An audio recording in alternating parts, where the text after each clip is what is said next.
January is Human Trafficking Awareness Month. So with me today is Angie Montgomery, the founder and CEO of Made Strong, an organization that takes a unique approach in helping those in crisis. Hi, how are you? Hi, doing well. Welcome, Angie.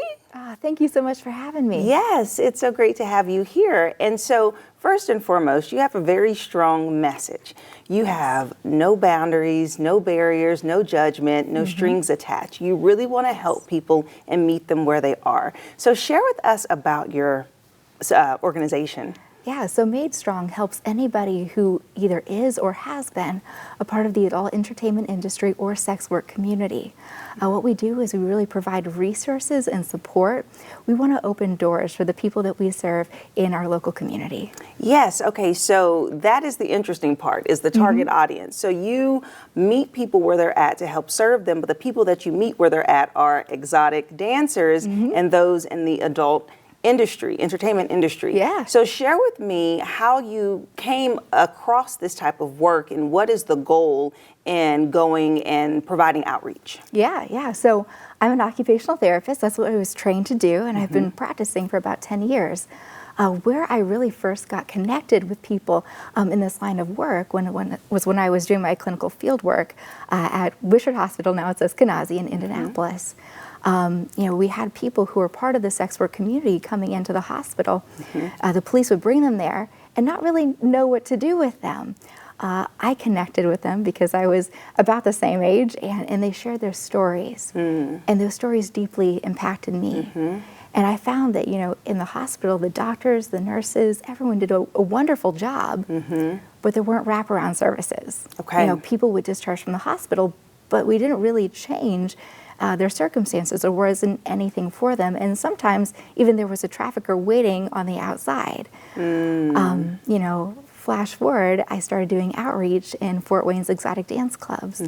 And even though Fort Wayne is such a philanthropic city, there's so many wonderful nonprofits, we found that there was a puzzle piece missing. That the people that I was seeing, that I was serving, weren't really able to access a lot of the resources that are here. And there wasn't anything specifically for them. Okay, so let's go back to the wraparound services that you mentioned. Because there may be a misperception of what you all offer in the sense of, are you talking to these individuals to help support their career choice in a sense of giving them an alternative or making them aware of the dangers and what they're doing?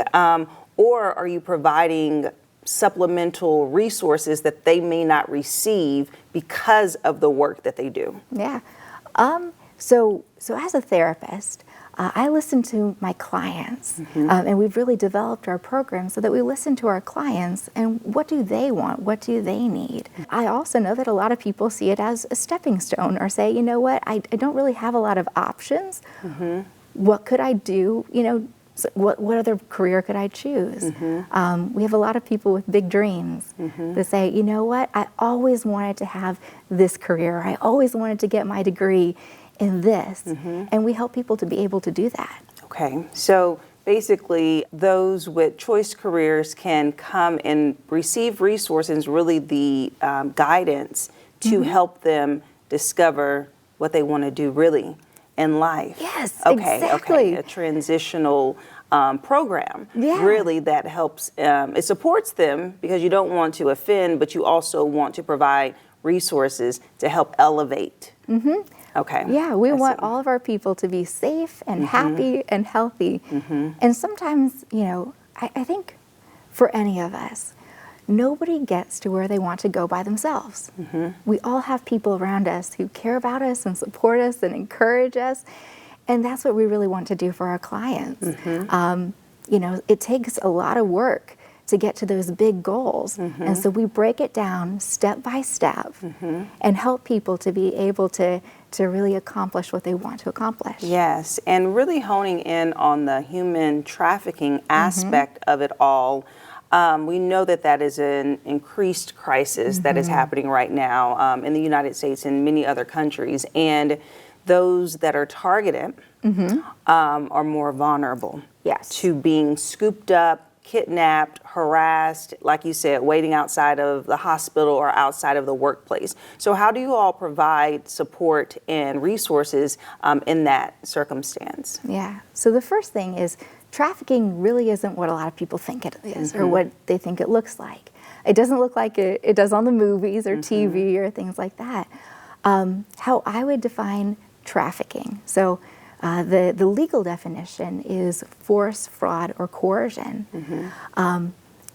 What that really looks like in reality is take everything you know about an abusive relationship plus profiting off of someone else's sex work. And so what it really takes to help somebody in a trafficking relationship who is either in, wanting to leave, or has left, is they're going to need the tools, the resources to be able to effectively leave that person and live independently. You know, it's something where a safe place to live, you know, emergency shelter usually is what we're looking at, counseling services, mental health resources, and then kind of all the other things that we provide at our office of, okay, well, what will my life look like without this person? And, you know, we find that approach really works. It works. Okay. And yeah, a third of the people that we served through our office last year were in trafficking relationships or leaving trafficking relationships. Yeah, it's really awesome to be able to start with somebody in outreach, and that you know their circumstance and their situation, and then to walk with them along that process. Sometimes it takes a few tries to leave. We understand that, but to see someone then be able to leave and thrive. Yeah.